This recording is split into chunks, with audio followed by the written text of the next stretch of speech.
If Darwinian theory is such a poor theory, why don't more scientists reject it? There are two reasons why more scientists don't reject it.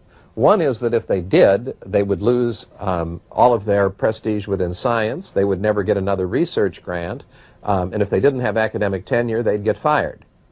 There is a system of thought control over this, which is extremely rigid. It's worth your professional life. That's another reason why an outsider has to be the one to challenge this. So that's reason number one. There's an enforcement mechanism. And even senior people are frightened about it, and they'll tell you if you get them aside where they don't think they're being overheard.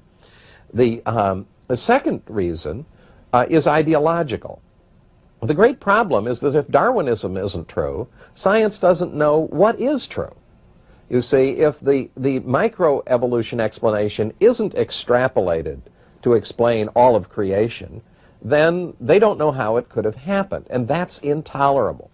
All of the philosophers of science that are writing for the modern era have explained that science doesn't like to have no answer.